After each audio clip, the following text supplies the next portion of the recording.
மகநதி நாளைக்கான ப்ரெடிக்ஷன் பார்த்தலாம். காவேரியோட வளகாப்பை பார்க்குறக்கு ரொம்பவே ஆசையாக வெயிட் பண்ணிகிட்ருக்கோம். அதே சமயத்தில் பசுபதியால் காவேரிக்கும் காவேரியோட குழந்தைக்கும் எந்த விதமான பாதிப்பு வரக்கூடாதுன்னு நினைக்கிற விகா ஃபேன்ஸ் கண்டிப்பாக நம்ம வீடியோக்கு லைக் பண்ணிக்கோங்க. விஜய்க்கு வந்து யோசிச்சுட்டு இருப்பாரு, பசுபதி கிட்ட நம்மளே டேரெக்டாக போய் பேசணுன்னா ஒருவேளை அவனுக்கே ஐடியா இல்லாமல் இதனால் வந்து நம்ம பேசினதுனால நம்மளே தூண்டி விட்ட மாதிரி ஆயிரும். எதுக்கும் ஒரு தடவைக்கு இரு தடவை வந்து நம்ம கன்ஃபார்ம் பண்ணிக்கணும். மேற்கொண்டு இதை பற்றி நிவின் கிட்டேயும் பேசணும். ஏன்னா நிவின் கிட்ட சொன்னோம்னா அந்த ஆளோட மூமெண்ட்டை வந்து நல்லா வாட்ச் பண்ணி மானிட்டர் பண்ணுவார். ஏன்னா அவருக்கு தான் நிறைய க்ளோஸ் கான்டாக்ட் இருக்குது. அட்லீஸ்ட் அவர்னால முடியலனாலும் அவங்க அம்மா மூலியமாவது இன்ஃபர்மேஷனை கலெக்ட் பண்ணி நம்மகிட்ட கொடுத்துருவாரு. முதல்ல இதை பற்றி நிவின் கிட்ட பேசலாம் அப்படின்ற மாதிரி யோசிச்சுட்டு இருக்கும்போது கரெக்டாக வந்துட்டு காவேரி, எங்க இன்றைக்கி ஸ்கேன் ரிப்போர்ட்டுக்காக போகணும், டாக்டர் வர சொல்லியிருக்காங்க. ஏற்கனவே வந்துட்டு 7வது மாதம் ஸ்கேன் வந்து ரொம்ப டிலே ஆகி போயிட்டுருக்கு. 7வது மாதம் ஸ்கேன் ரொம்பவே முக்கியம்னு சொன்னாங்க. ஸோ கண்டிப்பாக அதை போய் எடுத்துகிட்டு வந்துடலாம். அப்போ தான் பாப்பாவோட க்ரோத் எல்லாம் எப்படி இருக்குது, 7வது மாதத்துக்கான வளர்ச்சியெல்லாம் கரெக்டாக இருக்காங்கிறத பார்ப்பாங்க அப்படின்ற மாதிரி காவேரி வந்து விஜயை கூப்பிடுவாங்க. ஆமாம் காவேரி, நானும் அதவே தான் யோசிச்சுட்டு இருந்தேன். இந்த டைமில் வளகாப்பு அதெல்லாம் நிறையா இருந்ததுனால அதை என்னால் யோசித்து ஃபிக்ஸ் பண்ண முடியல. நல்ல வேளை நீயே ஞாபகப்படுத்திட்ட. போன தடவையே டாக்டர் திட்டினாங்க, கரெக்ட் டைமுக்கு வந்துட்டு நீங்கள் செக்கப்புக்கும் சரி ஸ்கேனுக்கும் வரதில்ல. ஸோ எப்போவுமே மிஸ் பண்ணிடக்கூடாது, கரெக்டான டைமில் வந்து ஸ்கேன் எடுக்கணும். அப்போ தான் வந்து அந்தந்த டைமுக்கு வந்து குழந்தையோட வளர்ச்சி எப்படி இருக்குங்கிறத நம்ம தெரிஞ்சுக்க முடியும்னு சொல்லி திட்டினாங்க. சரி வா கிளம்பலாம், இந்த தடவை நம்ம அத்தையுமே கூட்டிகிட்டு போகலாம். பாவம் அவங்களும் ரொம்ப ஆசையாக வெயிட் பண்ணிகிட்டு இருப்பாங்கல்ல, குழந்தைய பார்க்கணும். அட்லீஸ்ட் ஸ்கேன்லையாவது வந்து அவங்க பார்த்தாங்கன்னா ரொம்ப நிறைவாக இருக்கும், அவங்களுக்கும் சந்தோஷப்படுவாங்க. வா வந்து நம்ம அவங்களே கூட்டிகிட்டு போகலாம் அப்படின்ற மாதிரி சொல்லிட்டு சாரதாக்கிட்டையும் போய் காவேரி சொல்லுவாங்க. அந்த டைமில் பார்த்தீங்கன்னா கங்கா ஸ்டார்ட் பண்ணிடுவாங்க.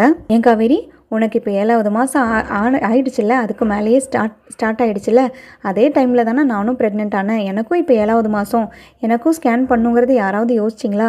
எல்லாருமே உங்களை பற்றி மட்டும்தானே யோசிக்கிறீங்க. என்னை பற்றி யோசிக்கிறதுக்கு தான் மாமாக்கும் டைம் கிடையாது. அவர் வந்து வேலைன்னு சொல்லி ரொம்ப பிஸியாக இருக்கார். இதை போய் நான் ஏதாவது கேட்க போனேன்னா கண்டிப்பாக மாமா என் மேலே சங்கடப்படுவார். எல்லோரும் மாமாவுக்கு சப்போர்ட் பண்ணி நீங்கள் என்கிட்டையும் வந்துட்டு பேசுகிறீங்க. ஸோ விஜய் எப்படி உன்னை இப்படி இவ்வளோ தெளிவாக கூட்டிகிட்டு போகிறாரு ஸ்கேனுக்காக, மாமாவுக்கு மட்டும் அந்த யோசனை வரவே இல்லை பார்த்தியா அப்படின்ற மாதிரி சொல்ல, ஐயோ அக்கா சாரிக்கா, நானுமே மறந்துட்டேன். நான் என்னோட டேட்டு தான் இப்படி இருக்கும், மேபி உங்களோட டேட்டு வேறு மாதிரி இருக்கும்னு நினச்சேன். சாரிக்கா, 7வது மாதம் உனக்கும் ஸ்கேன் பண்ணும், வாக்கா நம்ம எல்லாருமே ஒட்டுக்காவே போயிட்டு வந்துடலாம் அப்படின்ற மாதிரி சொல்ல, உடனே வேண்டாம் என்னை மாமாவே கூட்டிகிட்டு போட்டும், மாமா கூட்டிகிட்டு போனால் தான் கரெக்டாக இருக்கும். அட்லீஸ்ட் அவருக்கும் எல்லாமே தெரிய வரும். எப்போ பார்த்தாலும் நானே யோசிச்சு எல்லாமே பண்ணுறதுனால அவருக்கு எதுவுமே புரிய மாட்டேங்குது. நான் சொன்னாலும் அவருக்கு அது தப்பாக தெரியுது அப்படின்ற மாதிரி சொல்ல, அக்காக்கா ப்ளீஸ்க்கா இந்த விஷயத்தை நீ பெருசுப்படுத்தாத. மாமா எப்படியும் வந்துட்டு நாளைக்கு மலேசியா கிளம்புறதுக்காக அந்த பிஸியில் இருப்பார். நிறைய டீட்டெயில்ஸ் வந்து சப்மிட் பண்ணணும், வெரிஃபிகேஷன்லாம் கூப்பிடுவாங்கன்னு சொல்லிட்டு அந்த டென்ஷனில் இருக்கார். அவர் ஏன்க்கா நீ தொந்தரவு பண்ணுற அப்படின்ற மாதிரி சொல்ல, அதுவும் கரெக்ட் தான், சரி இரு நான் மாமாவுக்கு கால் பண்ணி கேட்குறேன் அப்படின்ட்டு குமரனுக்கு கால் பண்ணுவாங்க. எங்க இந்த மாதிரி செக்கப்புக்கு போகணும், இன்றைக்கி ஸ்கேனுக்காக வர சொல்லியிருந்தாங்க, மறந்துட்டிங்களா அப்படின்ற மாதிரி கேட்க, ஆமாம் கங்கா மறந்துட்டேன், இந்த ஒர்க் டென்ஷன் வளகாப்பு டென்ஷன்லலாம் கொஞ்சம் மறந்துட்டேன், சாரி கங்கா, எதுக்கும் நீ என்னை தப்பாக நினச்சி திட்ட ஆரம்பிச்சிடாத அப்படின்ற மாதிரி சொல்ல, சரிங்க காவேரி வந்து இன்றைக்கி ஸ்கேனுக்கு போகிறா, நம்மளும் போகலாமா, நீங்கள் வர முடியுமா அப்படின்ற மாதிரி கேட்க, ஐயோ கங்கா அந்த ஓனர் இப்போ தான் என்னை வர சொல்லியிருக்காரு, ஒரிஜினல் டாக்குமெண்ட்ஸ் எல்லாம் எடுத்துகிட்டு வெரிஃபிகேஷனுக்காக கூப்பிட்ருக்காங்க. அவங்க வெரிஃபை பண்ணிட்டு தான் டிக்கெட் போடுவாங்க. டிக்கெட் இன்றைக்குள்ளே போட்டால் தான் நம்ம நாளைக்கு போக முடியும். அதுக்காக அலைஞ்சிட்ருக்கமா, சாரி நீ தப்பாக நினச்சிக்காத. எப்படியும் வந்து விஜய் கூட தானே காவேரி போவா, அவங்க கூடயே நீயும் போயிட்டு வந்துடுறியா, ஒரே ஆட்டோ இல்லைனா கேப் பிடிச்சி போன மாதிரியும் இருக்கும். அவங்க கூடயே சேர்ந்து போயிட்டு வந்திருக்காங்க, நான் திரும்பி பேசுகிறேன் அப்படின்னு சொல்லிட்டு கட் பண்ணிடுவார். உடனே காலை கட் பண்ணிட்டு, மாமா உங்கள் கூடயே போக சொல்லிட்டாரு, இதெல்லாம் எதிர்பார்த்தது தானே காவேரி, சரி பரவாயில்ல இருக்கட்டும், எப்படினாலும் நாளைக்கு வந்து மாமா மலேசியா போக தான் போகிறாரு, இனி 3 மாதத்துக்கு வரமாட்டார் அப்படின்ற மாதிரி சொல்லிட்டு ரொம்ப ஃபீல் பண்ணுற மாதிரி அழுவாங்க. பாத்தியாம்மா, நேற்றுக்கு தான் நீ சொல்லிகிட்டு இருந்த வளகாப்பன்னைக்கு உங்கள் அப்பாவெல்லாம் வந்து துபாயில் இருந்தார், நான் தங்கச்சியெல்லாம் பிறக்கும் போது அப்பா கூடவே இல்லைன்னு, எனக்கும் இப்போ அந்த மாதிரி நிலமதாமா வரப்போகுது, நீ எதுவும் கவலைப்படாத, நான் பண்ண தப்புக்கு நானே தண்டனை அனுபவிச்சிட்டேன் போதுமா, எப்படியும் மாமா வந்து 2-3 மாதம்னு சொல்லி கூட்டிகிட்டு போகிறாங்க, ஒரு வேளை வந்து ஜாஸ்தியாக ஆனாலும் ஆகலாம், ஒரு வேளை எனக்கே முன்னாடி டெலிவரி ஆச்சுன்னா கூட மாமா இங்கே இருக்க மாட்டாங்க. ஸோ என்னோடய குழந்தைய வந்து பிறக்கும் போது கையில் வாங்குறதுக்கு மாமா இங்கே இருக்க மாட்டாங்க, தூரத்தில் தான் இருப்பாங்க. ஸோ உங்களுக்கெல்லாம் இப்போ சந்தோஷமா, எல்லாரும் என்னை திட்டி தீர்த்திங்கல்ல, இப்போ வந்து இந்த மாதிரி ஒரு அமைப்பு தான் எனக்கு அமைஞ்சிருக்கு அப்படின்ற மாதிரி சொல்ல, ஐயோ நீ என்ன கங்கா எதையுமே புரிஞ்சிக்க மாட்டேங்கிற, இதுக்கு நாங்கள் எப்படி காரணமாகவும், நாங்களும் சரி குமரன் தம்பியும் சரி இதுக்கு காரணம் கிடையாது. இப்போ கூட வந்து தம்பி உனக்காக தானடி யோசிக்குது, குழந்தைக்கு அது இதே வாங்கணும், குழந்தைக்கு வந்து பிறக்கும் போது நிறையா டெலிவரி செலவு அது இதுன்னு இருக்கும், அதெல்லாம் யோசிச்சு தானே வந்து அவர் பிளான் பண்ணியிருக்காரு அப்படின்ற மாதிரி சாரதா சொல்ல, ஆமாக்கா அதெல்லாம் கண்டிப்பாக மாமா வந்துடுவார், நீ கவலைப்படாதக்கா அப்படின்ற மாதிரி காவேரி சொல்லுவாங்க. உடனே விஜய் சொல்லுவார், நான் அடித்து சொல்கிறேன், உங்களோட டெலிவரி அப்போது குமரன் இங்கே தான் இருப்பார், உங்களோட குழந்தைய அவர் தான் கையில் வாங்குவார், நீங்கள் கவலைப்படாதீங்க. குமரனுக்கு வந்து நீங்கள் குழந்தை மட்டும்தான் இப்போ பெரிய உலகமாக தெரிகிறீங்க, குழந்தைக்காக மட்டும்தான் வந்து அவர் அங்கே போகிறக்காக இப்போ முடிவெடுத்திருக்காரு. கண்டிப்பாக வந்து டெலிவரி ஆகும்போது ஏன் முன்னாடி வந்துட்டு லேபாரே ஆனால் கூட அவர் இந்த டைமில் இங்கே வந்துடுவார், நீங்கள் எதுக்கும் கவலைப்படாதீங்க, இந்த மாதிரிலாம் யோசிக்காதீங்க. அவருக்கு உங்கள் மேலே அன்போ பாசமோ இல்லாமல் கிடையாது, உங்கள் மேலே தான் பெரிய ப்ரையாரிட்டி இருக்குது, உங்களுக்காக மட்டும்தான் எல்லாமே யோசிக்கிறாரு. கண்டிப்பாக டெலிவரி அப்போ இங்கே வந்துடுவாருங்க, நீங்கள் எதுவும் வந்து யோசிக்காதீங்க, பாசிட்டிவாகவே யோசிங்க அப்படின்ற மாதிரி சொல்லிட்டு 2 பேர்த்தையும் வந்துட்டு கூட்டிகிட்டு போவார். ஸ்கேன் எல்லாம் எடுத்து முடிச்சுட்டு ஸ்கேன் ரிப்போர்ட்டுக்காக வெயிட் பண்ணிகிட்ருப்பாங்க. அந்த டைமில் பார்த்தீங்கன்னா இவங்க சாரதாக்கு தெரிஞ்ச ஒருத்தங்க வந்து அந்த ஹாஸ்பிட்டலில் பார்ப்பாங்க. சாரதா எப்படி இருக்க, நீ கொடைக்கானலில் தானே இருந்த, எப்போ சென்னைக்கு வந்த அப்படின்ற மாதிரி கேட்டுட்டு பேச ஆரம்பிப்பாங்க. இல்லை பிள்ளைங்கள்லாம் இங்கே வந்துட்டாங்க, ஊர் பக்கம் இருந்து நம்மளும் என்ன தான் பண்ண போகிறோம், பிள்ளைங்களுக்காக இங்கே வந்து அதானே ஆகணும், அவங்களும் வந்து தொழில் அப்படி இப்படின்னு முன்னேறணும்ல, அதுக்கு சப்போர்ட்டாக இருக்கிறக்காக தாங்க்கா நான் வந்தேன், நீங்கள் நல்லா இருக்கீங்களான்னு அவங்க குடும்பத்தை பற்றிலாம் விசாரிப்பாங்க.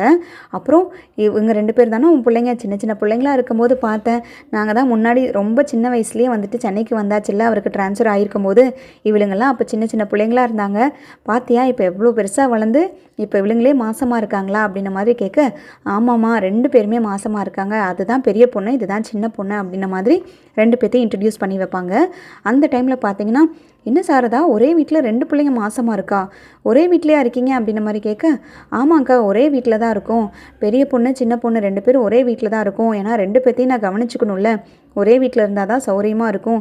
அது போக என் கூடயே வந்துட்டு கங்கா இருந்து பழகிட்டா, தம்பியும் வந்துட்டு என் மருமகனும் வந்து மலேசியா போகுது, அதனால் நாங்கள் எல்லாருமே ஒட்டுக்கா இருந்து தான் ஆகணும் அப்படின்ற மாதிரி சாரதா சொல்ல, ஐயோ தப்பு சாரதா, ஒரே மாசமாக இருக்காங்க, ஒரே வீட்டுக்குள்ளே இருக்கிறது ரொம்பவே தப்பு, எதிரில் கூட பார்த்துக்கக்கூடாதுன்னு சொல்லுவாங்க. அதுவும் போக இப்படி ஒரே வீட்டுக்குள்ளே 2 பேர் இருக்காங்க, 7வது மாதம் 2 பேர்த்துக்குமே நடக்குதுன்னு சொல்கிறேன், குழந்தையும் ஒரே மாதிரி தான் பிறக்க போகுது, ஒரே டைமில் தான் பிறக்க போகுது, இதெல்லாம் என்னங்கிறது கொஞ்சம் பெரியவங்கிட்ட விசாரிச்சுக்கோ, ஏன்னா நான் தெரிஞ்சதை சொல்கிறேன், அப்படி இருக்கக்கூடாதுன்னு சொல்லுவாங்க. ஏன்னா அப்படி ஒரே வீட்டுக்குள்ளே வந்து 2 பேரும் மாசமாக இருக்கவங்க இருந்தால் ஒரு குழந்தை நல்லா வந்து பிறக்கும், இன்னொரு குழந்தை வந்து குறைபாட்டோடு பிறக்கும், ஒரு குழந்தை தான் ஆரோக்கியமாக இருக்கும், வளர்ச்சியிலேருந்து எல்லாமே மாறும் அப்படின்ற மாதிரி சொல்லுவாங்க பெரியவங்க, என்னன்றதை விவரமாக தெரிஞ்சவங்ககிட்ட கேட்டுக்கோ அப்படின்ற மாதிரி சொல்ல, என்னக்கா இது இப்படி ஒரு குண்டு தூக்கி போடுறீங்க, ஏற்கனவே நிறையா பிரச்சனை நாங்கள் சந்திச்சாச்சு, குழந்தை விஷயத்துலலாம் ஏதாவது ஒரு பிரச்சனை வந்துச்சுன்னா கண்டிப்பாக எங்களால் தாங்கிக்கவும் முடியாது, அதை சமாளிக்கிறதுக்கான திறமையும் எங்களுக்கு கிடையாது அப்படின்ற மாதிரி சொல்ல, இல்லை அப்படி தான் சொல்லுவாங்க, ஆனால் அதெல்லாம் நம்ம நம்ப முடியாதுல்ல, பெரியவங்க அப்படி தான் நிறைய விஷயம் சொல்லியிருக்காங்க, அதெல்லாம் நம்ம ஃபாலோ பண்ணிக்கிட்டா இருக்கோம் அப்படின்ற மாதிரி சொல்லிவிட்டு, சரி நான் போயிட்டு வரேன்னு சொல்லிட்டு போயிடுவாங்க. உடனே கங்கா அவங்க புராணத்தை ஆரம்பிச்சிருவாங்க. என்னம்மா இவ்வளோ பெரிய விஷயத்த சொல்கிறாங்க, உனக்கு இதெல்லாம் முன்னாடியே தெரியாதா, 2 பேரும் இப்போ ஒரே வீட்டுக்குள்ளே தான் இருக்கும், அதுவும் ஒரே மாதம் நடந்துட்டுருக்கு, குழந்தையும் பிறந்துச்சுன்னா எனக்கு ரொம்ப பயமாக இருக்குமா, ஏற்கனவே வந்து ரத்த சொந்தத்தில் கல்யாணம் பண்ணால் குழந்தை பெற்றோம்னா கண்டிப்பாக அந்த குழந்தைக்கு ஏதோ குறைபாடு இருக்குன்னு சொல்கிறாங்க, அதுக்கேற்ற மாதிரி 2 பிரசவம் ஒரே வீட்டில் நடந்துச்சுன்னா ஒரு குழந்தை தான் நல்லா பிறக்கும்னு வேற சொல்கிறாங்க, இது எல்லா பிரச்சனையும் சேர்ந்து என் தலையில் விழிஞ்சிட போதுமா, எனக்கு ரொம்ப பயமாக இருக்குது அப்படின்ற மாதிரி சொல்ல, உடனே விஜய் ஏங்க நீங்கள் எதுனாலும் வந்து நெகட்டிவாக எடுத்துக்கிறீங்க, கொஞ்சம் பாசிட்டிவாக யோசிச்சு பாருங்கள், பாசிட்டிவாக எடுத்துக்கிட்டிங்கன்னா மட்டும்தான் எல்லா பிரச்சனையிலேருந்து வெளியில் வர முடியும், எதுவுமே ரொம்ப ஓவர் திங்க் பண்ணாதீங்க, இதை மாதிரி நிறைய மித்தெல்லாம் இருக்க தான் செய்யும் ப்ரெக்னென்சி டைமில், இப்படி உட்காரக்கூடாது அப்படி உட்காரக்கூடாது, அதை சாப்பிடக்கூடாது இதை சாப்பிடக்கூடாதுன்னு, அப்படி நீங்கள் ஃபாலோ பண்ண ஆரம்பிச்சிங்கன்னா நம்ம தான் பைத்தியம் ஆயிடணும், அது எல்லாத்தையுமெல்லாம் ஃபாலோ பண்ண முடியாது, நம்மளோட சூழ்நிலைக்கு ஏற்ற மாதிரி தான் ஒரு சில விஷயத்தை ஃபாலோ பண்ணி ஆகணும், ஒரு சில விஷயத்தை விட்டுற மாதிரி தான் இருக்கும் அப்படின்ற மாதிரி சொல்ல, உடனே சாரதா சொல்லுவாங்க, ஆமாம் தம்பி கரெக்டாக சொன்னீங்க, அப்படியே வந்துட்டு அந்த மாதிரி ஒரு விஷயம் இருக்குன்னா கூட நம்ம இப்போ என்ன பண்ணிட முடியும், அந்த தம்பியும் மலேசியா போகிறாரு, நம்ம கூட இருக்கிறது காவேரி விஜய் மட்டும்தான், உனக்கு ஏதாவது ஒன்றுனா பார்த்துக்கிறதுக்கு அவங்க தானடி இருக்காங்க, ஆம்பளை துணையும் இல்லாமல் இப்போ எப்படி இருக்க முடியும், ஏதோ ஒரு வயிற்று வலி ஏதோ ஒரு முதுகு வலியே வருது, அடுத்த ராத்திரியில் வந்து ஏதோ ஒரு பிரச்சனை வருது, ஆஸ்பத்திரிக்கு வரணும்னா விஜய் தம்பி தான் உன்னை கூட்டிகிட்டு வர முடியும், வேறு யார் இருக்காங்க, இதெல்லாம் யோசிச்சு பாருங்க அப்படின்ற மாதிரி சொல்ல, என்னம்மா பேசிகிட்டு இருக்க, விஜய் வந்து இப்போ தானே வந்தார், அதுவும் போக மலேசியா வந்து குமரன் மாமா போகிற முடிவு இப்போ தான் எடுத்தார், நேற்றுக்கு தான் எடுத்தார், நீ என்னம்மா வந்து சம்மந்தமே இல்லாமல் பேசிகிட்டு இருக்க, முதல்ல இது என்னங்கிறத கேளு அப்படின்ன மாதிரி கோவமாக வந்து கங்கா சொல்லுவாங்க.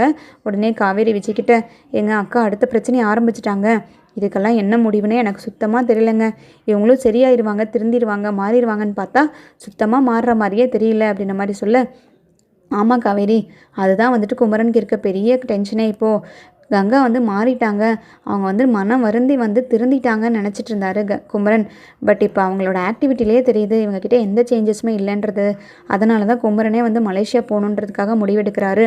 சின்ன ஒரு கேப் இருந்துச்சுன்னா, அவங்களுக்குள்ள ஒரு சின்ன கேப்போ ஒரு பிரிவினை வந்தால் தான் குமரனோட அருமை வந்து கங்காவுக்கு புரியும். அப்போவாது அட்லீஸ்ட் வந்து என் மேலே பாசம் அதிகமாகும். பிரிஞ்சிருக்கும் போது தான் அந்த காதலும் அன்பும் வந்து அதிகமாக இருக்கும் அப்படின்ற மாதிரி குமரன் ஃபீல் பண்ணுறாரு போல இருக்குது அப்படின்ற மாதிரி சொல்ல, எனக்கு குமரன் மாமாவை நினச்சாதாங்க ரொம்ப கஷ்டமாக இருக்குது. அவர் படாத கஷ்டமே கிடையாது, இவ்வளோ கஷ்டப்படுறாரு. சின்ன வயசுலேருந்து இப்போ வரைக்கும் கஷ்டத்தையே தாங்க அனுபவிச்சிட்ருக்காரு. கடைசியில் பணம் காசுக்காக இவ்வளோ ஒரு எதிர்பார்ப்பும் இவ்வளோ ஒரு கஷ்டமும் தேவையான்னு எனக்கு தோணுது. ஏன்னா வந்து அந்த மாதிரி ஒரு டென்ஷன் அந்த மாதிரி ஒரு கொடுமையெல்லாம் வந்துடவே கூடாதுங்க. நம்மளாம் இப்போ அதெல்லாம் இல்லாமல் இருக்கனால தான் பணத்தை பற்றி அந்த அருமை யோசிக்காமல் இருக்கும். நம்மளுக்கு என்ன தேவையோ அதை மட்டும் யோசிக்கிற மாதிரி இருக்குது. ஒருவேளை வந்து பணம் காசு இல்லாமல் இருந்துச்சுன்னு வச்சுக்கோங்க, அந்த பணத்தை தேடி அந்த காசை தேடி ஓடுற மாதிரி தான் இருக்கும். மற்ற விஷயங்களெல்லாம் நம்மளால் யோசிக்க முடியாது. கண்டிப்பாக வந்துட்டு குமரன் மாமாவோட ஸ்டேட்டஸ் மாறணுங்க. ஸ்டேட்டஸ் மாறினா மட்டும்தான் அவர் சந்தோஷமாக இருக்க முடியும். அவர் மூலிமா வந்துட்டு கங்காக்காவும் நிம்மதியாக இருப்பா அப்படின்ற மாதிரி சொல்லிட்டு, சரி வா டாக்டரை பார்க்க உள்ளே போகலான்னு சொல்லிட்டு எல்லாரையும் கூப்பிட்டு விஜய் வந்து உள்ளே போவார். விஜய் வந்து டாக்டர் சொல்லுவாங்க, குழந்தைங்களாம் 2 குழந்தையுமே ஹெல்த்தியாக இருக்குது, எந்த விதமான பிரச்சனையும் கிடையாது. 7வது மாதம் வளர்ச்சி வந்து நல்லாவே இருக்குது, ஒரு குறையும் சொல்ல முடியாது. பனிக்கூட தண்ணீர்லேருந்து குழந்தையோட ஹார்ட் பீட்லேருந்து பொசிஷன்லேருந்து வெயிட்லேருந்து எல்லாமே பக்காவாக இருக்குது. 2 குழந்தைங்களும் நல்லபடியாக ஹெல்த்தியாக பிறக்கும், கவலையே படாதீங்க அப்படின்ற மாதிரி டாக்டர் சொல்லுவார். உடனே விஜய் சொல்லுவார், ரொம்ப சந்தோஷமாக இருக்குது டாக்டர், தேங்க்யூ ஸோ மச் அப்படின்னு சொல்லுவார். உடனே சாரதாவை, ரொம்ப நன்றி டாக்டர், நான் ரொம்ப பயந்துக்கிட்டே இருந்தேன். 2 பிள்ளைங்களும் பிரசவமாக இருக்காங்க, என்ன பண்ண போகிறனோ, குழந்தை நல்லபடியாக பிறக்குமோன்னு நீங்கள் சொன்ன வார்த்தை ரொம்ப சந்தோஷமாக இருக்குது அப்படின்ன மாதிரி சாரதாவும் சொல்லுவாங்க. உடனே இது எல்லாமே நீங்கள் மெயின்டைன் பண்ணிங்கன்னா மட்டும்தான் இன்னும் 3 மாதம் வந்துட்டு இதே மாதிரி மெயின்டைன் பண்ணணும். அப்போ தான் டெலிவரியும் வந்து நான் சொன்ன மாதிரி நல்லபடியாக நடக்கும், நார்மல் டெலிவரியும் நடக்கும் அப்படின்ற மாதிரி டாக்டர் சொல்லுவாங்க. உடனே வந்து விஜய் அந்த டவுட்டை கேட்பார், ஏன் டாக்டர் எனக்கு இன்னொரு சந்தேகம் இருக்குது, ஒரே வீட்டுக்குள்ளே 2 ப்ரெக்னென்ட் லேடிஸ் இருக்கக்கூடாதா? அப்படி இருந்துச்சுன்னா வந்து ஒரு குழந்தை தான் ஹெல்த்தியாக பிறக்கும், இன்னொரு குழந்தை வந்து ஹெல்த்தியாக பிறக்காதுன்னு சொல்லிட்டு சொல்கிறாங்க, அது உண்மையான்ற மாதிரி கேட்க உடனே டாக்டர் சிரிக்க ஆரம்பிச்சிருவார். என்ன விஜய் இவ்வளோ படிச்சிருக்கீங்க, இந்த மாதிரி முட்டாள்தனமான கேள்வி என்கிட்டயே வந்து கேட்குறீங்க? அப்படிலாம் கிடையாது. இப்போ ப்ரெக்னெண்ட்டாக இருக்கிற லேடிஸ் வந்து ஒரே இடத்துல ஒரே ஆப்போசிட் சைடாக பார்த்துக்கக்கூடாது, நிற்கக்கூடாதுன்னா இங்கே ஹாஸ்பிட்டலுக்கு இவ்வளோ ப்ரெக்னென்ட் லேடிஸ் வராங்க, ஆப்போசிட்டில் பார்த்துக்கிறாங்க, அவங்க சேர்ந்து உட்கார்றாங்க, எல்லாமே தான் பண்ணுறாங்க. இவ்வளோ ப்ரெக்னென்ட் இருக்கிற லேடிஸ் வந்து டெலிவரி இங்கேயே தான் நடக்குது, அதுக்காக நிறைய குழந்தைங்க வந்து ஹெல்த்தியாக பிறக்கிறது இல்லைன்னு அர்த்தமா? அப்படிலாம் கிடையாது, இதெல்லாம் ஒரு முட்டாள்தனமான பேச்சு, அப்படிலாம் எதுவுமே கிடையாது. இதெல்லாம் அவங்கவுங்களோட சுச்சுவேஷனை பொறுத்தது. 2 ப்ரெக்னென்ட் லேடிஸ் ஒரே வீட்டில் இருக்கும்போது ஒரு ப்ரெக்னென்ட் லேடிக்கு வந்து நல்ல கேரிங்கும் இன்னொரு ப்ரெக்னென்ட் லேடிக்கு வந்து நல்ல கேரிங் போகாதுங்கிறது தான் கான்செப்ட்டு. உங்களால் வந்து 2 ப்ரெக்னென்ட் லேடிஸுமே ஒரே மாதிரி ஈக்குவலாக ட்ரீட் பண்ணி கேர் பண்ண முடியும் அப்படின்ற மாதிரி சாமர்த்தியம் இருந்துச்சுன்னா கண்டிப்பாக அப்படிலாம் இருக்கலாம். அதுக்கான கான்செப்டை வந்து நீங்கள் ஃபஸ்ட்டு அண்டர்ஸ்டாண்ட் பண்ணிக்கணுன்ற மாதிரி டாக்டர் சொல்ல உடனே சாரதாக்கோ புரிஞ்சிடும். சரியாக சொன்னீங்க டாக்டர், இப்போ தான் எனக்கு விளங்குது என்ன ஏதுங்கிறது விஷயம் அப்படின்ற மாதிரி சொல்ல காவேரியும் வந்துட்டு சொல்லுவாங்க, கரெக்ட் டாக்டர், அப்படி இருக்கும்போது இந்த மாதிரி கான்ட்ரவர்சியெல்லாம் வரும், இந்த மாதிரி பிரச்சனையெல்லாம் வருங்கிறதுக்காக தான் அப்படி சொல்லியிருக்காங்க போல இருக்குன்னு சொல்லிட்டு விஜயும் காவேரியும் வந்துட்டு சரின்னு சொல்லிட்டு வீட்டுக்கு கிளம்பிடுவாங்க. அதுக்கப்புறமா வெளியில் போய் எல்லோரும் சாப்பிட்டுட்டு வீட்டுக்கு கிளம்பிடுவாங்க. அந்த டைமில் குமரன் வந்து வீட்டுக்கு வந்து ட்ரெஸ் எல்லாமே எடுத்து வச்சிட்ருப்பாரு. நாளைக்கு மலேசியா கிளம்புறதுக்காக எல்லாமே பேக் பண்ணிகிட்ருப்பாங்க. உடனே கங்கா போய் கேட்பாங்க, என் மேலே இருக்கிற கோவத்துலலாம் நீங்கள் போகல, தயவுசெய்து உங்கள் முடிவை மாற்றிக்க முடியுமா? நான் இனிமேல் எதுவுமே பண்ண மாட்டேன் மாமா, உங்களை எதுவும் பேச மாட்டேன், தயவுசெய்து என் பிரச்சனைனால தான் நீங்கள் போகணும்னு முடிவெடுத்திருந்தீங்கன்னா மாற்றிக்கோங்க ப்ளீஸ், எனக்காக வந்து பயமாக இருக்குது, ஏன்னா 7வது மாதத்துக்கு மேலே ஆயிடுச்சு, இனிமேல் எப்போ டெலிவரி ஆகும்னு கூட தெரியாது, ஒருவேளை நீங்கள் அங்கே இருக்கும்போது கூட டெலிவரி ஆயிடலாம்ல, ஏன் இப்படிலாம் பண்ணுறீங்க அப்படின்ன மாதிரி கேட்க, இல்லை கங்கா நான் போயே தான் ஆகணும், டெலிவரிக்கு எல்லா ஏற்பாடும் பண்ணணுன்னா நாங்கள் போய் சம்பாரிச்சிட்டு வந்தால் மட்டும்தான் உண்டு, அதுக்கப்புறம் நிறைய பிஸ்னஸ் டெவலப்மெண்ட்டுக்கு எனக்கு அது நல்லா உதவியாக இருக்கும்னு தோணுது, அதுவும் போக உன் டெலிவரி அப்போ கண்டிப்பாக நான் இங்கே வந்துடுவேன், எப்படியாவது நான் வந்து இங்கே வந்தே தீருவேன், அதிலெல்லாம் நீ சந்தேகப்படவும் வேண்டாம் பயப்படவும் வேண்டாம் அப்படின்ன மாதிரி சொல்ல உடனே குமரன் போய் விஜய் கிட்ட, விஜய் உங்களை நம்பி தான் விஜய் நான் கங்காவையும் என் குழந்தைய விட்டுட்டு போகிறேன், கண்டிப்பாக நல்லபடியாக பார்த்துக்கோங்க, ஏதாவது ஒன்றுனா எனக்கு உடனே சொல்லுங்கள், நான் வந்துடுறேன், எதுவும் பயப்படாதீங்க, நான் பார்த்துக்கிறேன் குமரன், நீங்கள் நல்லபடியாக போயிட்டு வாங்க, அதை மட்டும் நீங்கள் ஃபோக்கஸ் பண்ணுங்கள் அப்படின்ன மாதிரி சொல்ல தேங்க்ஸ் பிரதர்னு சொல்லிட்டு எல்லாமே எடுத்து வச்சுட்ருப்பாங்க. ஈவினிங்காக வந்துட்டு ஏர்போர்ட்டுக்கு போகணுன்றதுக்காக எல்லாம் ஹரிபரியாக வந்துட்டு பேக் பண்ணிகிட்ருப்பாரு. அந்த டைமில் பார்த்தீங்கன்னா விஜய் யோசிப்பார், ஒரு வேளை வந்து நம்ம பசுபதி பிரச்சனையை வந்து இப்போ சொல்லிட்டோம்னா கண்டிப்பாக குமரன் மலேசியா போக மாட்டார், அதனால் தேவையில்லாத கன்ஃபியூஷன்ஸாக வரும், அவரோட க்ரோத்தையும் அது பாதிக்கும், தேவையில்லாமல் பயப்படுவார், கங்காவுக்கு ஏதாவது பிரச்சனை வந்துருமோன்னு, அதனால் இப்போ கண்டிப்பாக குமரன்கிட்ட இந்த விஷயத்த சொல்ல வேண்டாம், முடிஞ்ச வரைக்கும் நம்ம கங்கா கூடயும் காவேரி கூடயும் எப்போவுமே வந்து கூடவே இருக்கிற மாதிரி பிளான் பண்ணிக்கலாம். அவங்கள தனியாக விடவே கூடாது. ஒருவேளை நம்ம கங்கா கிட்டேயும் காவேரி கிட்டேயும் பசுபதி இந்த மாதிரி ட்ரை பண்ணிகிட்ருக்கான்னு சொன்னாலும் அவங்களுமே பதட்டமாயிருவாங்க, பயந்துருவாங்க, தேவையில்லாமல் யோசிப்பாங்க. ப்ரெக்னென்சி டைமில் அவங்களுக்கும் அந்த மாதிரி டென்ஷன்லாம் கொடுக்கவே கூடாது. அதனால் எல்லாத்தையுமே வந்துட்டு பேக் எண்டில் இருந்து நம்ம தான் எல்லாம் பார்த்துக்கணும். நிவினையும் முடிஞ்ச வரைக்கும் சப்போர்ட்டுக்கு கூப்பிட்டுட்டு நிவின் அடுத்த பிளான் என்னங்கிறத நிவின்கிட்ட கேட்கணும். அந்த ஆளை போய் நான் டைரெக்டாக பார்த்து பேசவா, இல்லை வந்து என்ன பண்ணலாங்கிறத நிவின்கிட்ட ஒரு வாட்டி டிஸ்கஸ் பண்ணிவிட்டு பேசிக்கலாம் அப்படின்ன மாதிரி பிளான் பண்ணிகிட்ருக்கு. அந்த டைமில் தான் பசுபதிக்கும் வந்துட்டு கங்கா காவேரி 2 பேருமே ப்ரெக்னெண்ட்டாக இருக்கிற விஷயம் தெரிய வரும். உடனே பிளான் பண்ணுவார். காவேரி மட்டும் முடிக்கலான்னு பார்த்தா நல்ல ஒரு வாய்ப்பாக இருக்கே, காவேரி வயிற்றில் வளர்கிற குழந்தையும் சேர்த்து முடிச்சிடலாம், ஒரே கல்லில் 2 மாங்காய் அப்படின்ன மாதிரி சொல்லிட்டு பிளான் பண்ணுவார். இங்கே விஜய் ஒரு பக்கம் பசுபதியை வந்து கம்ப்ளீட்டாக க்ளோஸ் பண்ணுறதுக்கு நம்ம ஏதாவது ஐடியா பண்ணியே ஆகணும் அப்படின்ன மாதிரி இங்கே விஜய் யோசிச்சுட்ருப்பாரு.